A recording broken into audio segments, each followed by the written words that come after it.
اللہ کے محبوب علیہ السلام ایک دن مدینے سے گزر رہے تھے تو ایک شخص جس کا نام تھا سوا، تو وہ گھوڑا لیے جا رہا تھا، حضور کو پسند آ گیا، اس سے کہا کہ یہ بیچتے ہو؟ اس نے کہا بیچتا ہوں۔ کتنے کا؟ اتنے کا۔ کہا کہ رکو میں اس کی قیمت لے کے آیا اور تمہیں دیتا ہوں۔ کسی نے اس کو رکے ہوئے دیکھا تو پوچھا یہاں کیوں کھڑے ہو؟ اس نے کہا مسلمانوں کے نبی سے اس گھوڑے کا سودا ہو گیا ہے، تو وہ قیمت لینے گئے۔ اس نے کہا مجھے زیادہ پیسوں سے دے دو، تو اس نے کہا میں تو یار سودا کر چکا ہوں۔ اس نے کہا کہ کوئی گواہ تھا؟ کہا نہیں۔ کہا مکر جانا۔ اس کو پیسوں کی لالچ آ گئی، اس نے کہا ٹھیک ہے حضور، اتنے میں قیمت لے کے پہنچ گئے۔ تو اس نے کہا میں نے تو آپ سے سودا کوئی نہیں کیا۔ حضور نے کہا ابھی تو سودا ہوا ہے۔ وہ کہنے لگا میں نے سودا کوئی نہیں کیا۔ لوگ بھی اکٹھے ہونے لگے، ہجوم بن گیا۔ اب حضور کہے میں نے گھوڑا خریدا ہے، وہ کہے میں نے بیچا نہیں۔ اب جب لوگوں کا ہجوم بنا تو لوگوں کے ہجوم کا بھی ایک پریشر ہوتا ہے۔ تو اس نے کہا کہ اگر بات لوگوں پہ چلی گئی تو صادق بھی یہ ہیں، امین بھی یہ ہیں، تو لوگ تو انہیں سچا کہیں گے۔ اس نے کہا اچھا آپ مجھے یہ بتائیں کہ جب دو آدمیوں کے مابین یوں نزاع بن جائے تو اس میں تصفیہ کی صورت کیا ہوتی ہے آپ کی شریعت میں؟ تو حضور نے فرمایا میری شریعت تو کہتی ہے کہ جو مدعی ہے وہ گواہ لائے، والیمین علی من انکر، جو انکار کرتا ہے وہ قسم دے دے۔ اس نے کہا پھر ٹھیک ہے، آپ کا دعویٰ ہے کہ آپ نے گھوڑا خریدا ہے تو پھر آپ گواہ دیں، اور اگر آپ کے پاس گواہ نہیں ہے تو پھر میں قسم دے دیتا ہوں۔ جھوٹ اس نے پہلے بول لیا تھا، قسم دینا اس کے لیے مشکل نہیں تھا، اس کو یہ بھی پتا تھا گواہ کوئی نہیں۔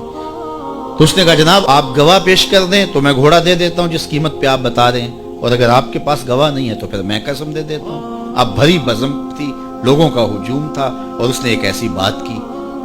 قبل اس سے کہ کچھ دیر گزرتی، حضرت حذیفہ بن یمان الانصاری رضی اللہ تعالیٰ عنہ آگے بڑھے اور کہا کہ گواہی مانگتا ہے؟ اس نے کہا جی میں گواہی مانگتا ہوں۔ تو کہا میں گواہی دیتا ہوں، جتنے میں حضور نے بتایا اتنے میں سودا ہوا ہے اور حضور نے گھوڑا خریدا ہے۔ اس نے کہا جی ٹھیک ہے میرا مطالبہ پورا ہو گیا، گواہی چاہیے تھی، درکار تھی، گواہی مل گئی۔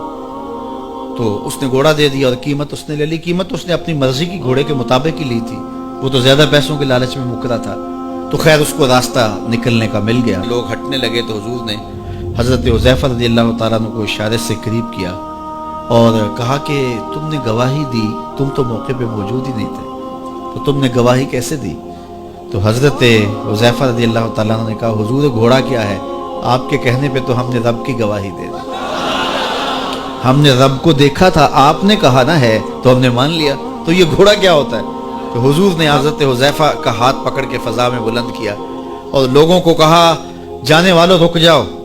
لوگ ٹھہر گئے۔ کہا کسی عدالت کچہری میں گواہ کی ضرورت ہو تو میری شریعت دو گواہ مانگتی ہے، لیکن جہاں میرا خزیمہ ہوگا، ہاں حذیفہ نہیں، خزیمہ بن ثابت انصاری رضی اللہ عنہ، جہاں میرا خزیمہ ہوگا وہاں ایک ہی گواہی دو کے قائم مقام۔ فیض پہنچا اے رضا احمد پاک کا، ورنہ ہم کیا جانتے خدا کون ہے۔ میں اگر خدا سے ملنا چاہوں تو مجھے بتاؤ نہ کہ میں کدھر جاؤں، شرق کو جاؤں، غرب کو جاؤں، شمال کو جاؤں، جنوب کو جاؤں، نیچے سوراخ کروں، اوپر سیڑھی لگاؤں، کدھر جاؤں؟ آئیے ذرا قرآن کا اسلوب دیکھیے۔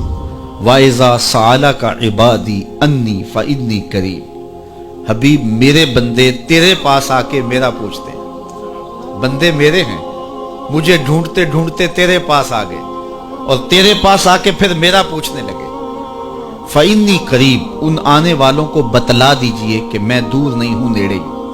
فاتقیبیہ کے بعد علماء تفسیر نے لکھا کہ کل مقدر ہے، یہاں کل ماننا پڑے گا۔ فَإِنِّي قَرِيبٌ اے فَقُلْ إِنِّي قَرِيبٌ، ان کو کہہ دیجئے کہ وہ دور نہیں، آگے ہو تو مل جائے گا۔ یہ ہے ترجمہ کل کے مقدر ماننے سے۔ لیکن صوفیہ فرماتے ہیں کل کو مقدر ماننے کی ضرورت ہی کیا ہے، بات ہی سیدھی ہے۔ حبیب میرے بندے مجھے ڈھونڈتے ڈھونڈتے تیرے تک آ گئے، تو محبوب جب تیرے تک آ گئے میں پھر بھی دور ہوں۔ میرے بندے جب مجھے ڈھونڈتے ڈھونڈتے تیرے تک جو آ گئے تو محبوب تیرے تک آگے ہیں تو میرے تک آگے۔ یہ تیرے پاس آ کے پھر میرا پوچھ رہے ہیں، جو تیرے پاس آگے وہ میرے پاس آگے، چونکہ تیرے تک پہنچنا ہی تو میرے تک پہنچنا ہے۔ تو کہا اگر خدا تک پہنچنا ہے تو مصطفیٰ تک جانا ہوگا، بس یہی راستہ خدا تک پہنچتا ہے۔